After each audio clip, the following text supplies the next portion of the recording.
बिस्मिल्लाहिर्रहमानिर्रहीम। 28 जुलाई 2010 को air blue की कराची से इस्लामाबाद आने वाली परवाज़ मारगल्ला की पहाड़ियों से क्यों टकरा कर तबाह हुई? ये ठीक ठाक जहाज़ लैंड करने के बजाय पहाड़ियों में कैसे पहुंच गया? इस क्रैश की असल वजह क्या थी? Islamabad air traffic control radar से आंखों देखा हाल क्या था? इस वीडियो में मैं आपको एग्जैक्टली ये बताऊंगा कि ये क्रैश क्यों हुआ। ये वीडियो इस क्रैश पर बनने वाली तमाम वीडियोस से इसलिए मुख्तलिफ है क्योंकि मैं ख़ुद इस्लामाबाद रेडार पर काम करने वाला एयर ट्रैफिक कंट्रोलर हूँ और इस क्रैश की इन्वेस्टिगेशन की ठीक एक्सप्लेनेशन दे सकता हूँ। As air traffic radar controller मेरा 30 साल से ज़्यादा का तजर्बा है और जिस रेडार यूनिट ने इस फ़्लाइट को हैंडल किया था, इस यूनिट में मेरा 15 साल से ज़्यादा का तजर्बा है। मैंने इस तरह की सैकड़ों फ़्लाइट्स यहाँ पर ख़ुद लैंड करवाई हैं।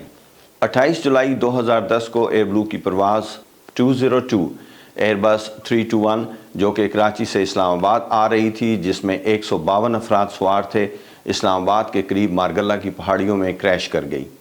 पाकिस्तान सिविल एविएशन अथॉरिटी की रिपोर्ट के मुताबिक ये हादसा कैप्टन की गलत इन्फॉर्मेशन जो कंप्यूटर में फीड की गई और कॉकपिट के नामुनासिब माहौल की वजह से पेश आया। फ़्लाइट ने कराची से सुबह 7:41 पर टेक ऑफ किया। बेनज़ीर भुट्टो इंटरनेशनल एयरपोर्ट जो कि इस्लामाबाद का पुराना एयरपोर्ट था, इस पर फ़्लाइट का एयर ट्रैफिक कंट्रोल से रब्ता 9:41 पर मुनक़ता हुआ। इस वक्त बारिश हो रही थी और लैंडिंग के लिए मौसम मार्जिनल था। तकरीबन 30 मिनट पहले ही चाइना की एक फ़्लाइट यहाँ से ड्यू वेदर डाइवर्ट कर चुकी थी। आपको याद करवाता चलूँ, इस वक्त शदीद बारिशों की वजह से पाकिस्तान में खौफनाक सैलाब भी आया था।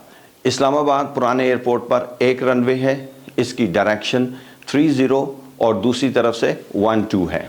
रनवे 30 पर इंस्ट्रूमेंट लैंडिंग सिस्टम मौजूद था जो फ़्लाइट्स को ख़राब मौसम में लैंडिंग की एक हद तक मदद करता है, जबकि रनवे 12 पर सिंपल अप्रोच लाइटिंग सिस्टम था। उस वक्त मौसम और तेज़ चलने वाली हवा की मौजूदा सूरत हाल में हर आने वाले अराइवल को एयर ट्रैफिक रेडार कंट्रोल की हिदायत के मुताबिक पहले ILS करना होती है। पायलट को डिसेंड करते हुए जब रनवे नज़र आ जाता है, फील्ड इन साइट हो जाती है, तो फिर वो एयर ट्रैफिक कंट्रोल को बताकर दाएं हाथ को मुड़ता है और रनवे को नज़र में रखते हुए 5 मील के अंदर रहते हुए फ्लाई करते हुए दूसरे रनवे की तरफ से आकर लैंड कर जाता है।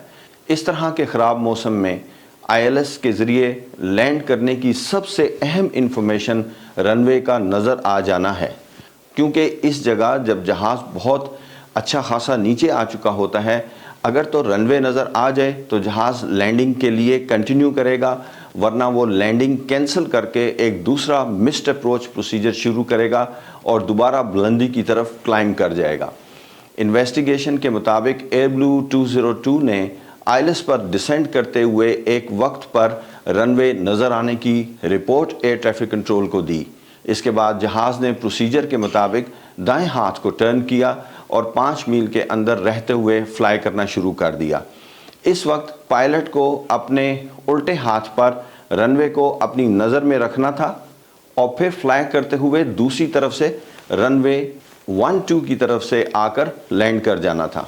लेकिन हैरत अंगेज़ तौर पर जहाज़ 5 मील के अंदर, जो कि एक सेफ़ इलाका था फ्लाइंग के लिए, इसके अंदर रहने की बजाय 9 मील दूर मारगल्ला की पहाड़ियों के साथ टकरा गया और क्रैश कर गया। बहुत अहम सवाल ये है कि ऐसा क्यों हुआ, जबकि जहाज़ ने तो रनवे नज़र आने की रिपोर्ट भी दी थी और इसे रनवे के करीब रहते हुए फ्लाई करना था।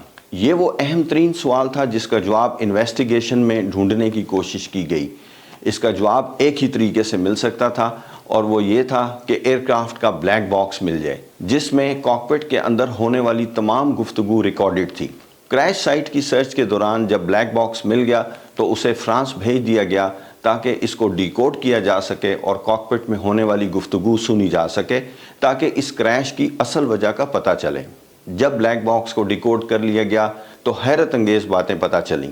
ILS पर डिसेंड करते हुए एयर ब्लू 202 के कैप्टन ने अपने को पायलट को इंस्ट्रक्शन दी कि एयर ट्रैफिक कंट्रोल को बता दें कि रनवे नज़र आ गया है, जबकि हकीकत में ऐसा नहीं था।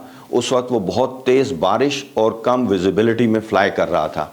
इस वक्त कैप्टन अपने कंप्यूटर पर ज़्यादा इन्हिसार कर रहा था और उसने प्रोसीजर वायलेट किया कि उसको रनवे नज़र आना चाहिए।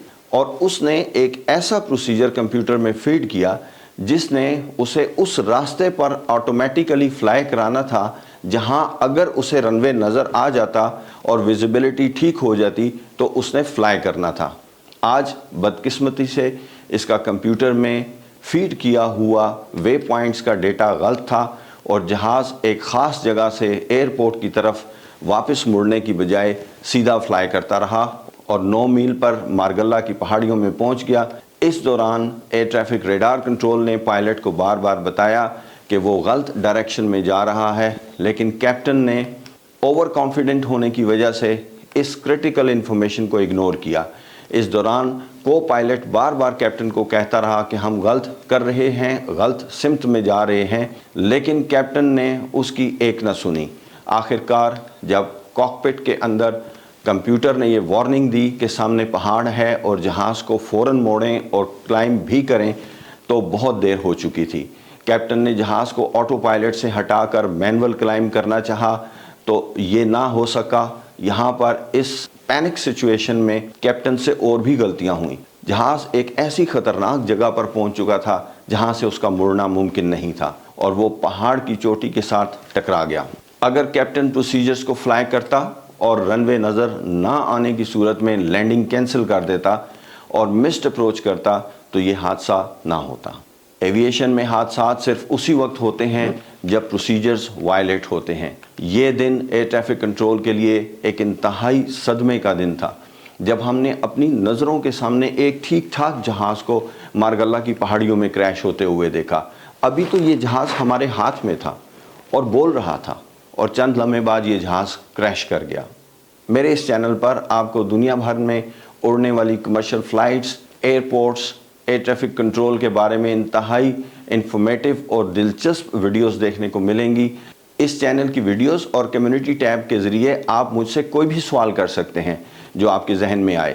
میں انشاءاللہ ان سوالات کا اتھینٹک جواب دینے کی کوشش کروں گا۔ اگر آپ چاہیں تو میرا چینل سبسکرائب بھی کر لیں اور میری ویڈیو کو لائک بھی کر لیں تاکہ آپ کو میری آنے والی ویڈیوز جلد از جلد دیکھنے کو مل جائیں۔ نیکسٹ ویڈیو تک کے لیے اجازت چاہتا ہوں۔ اللہ حافظ۔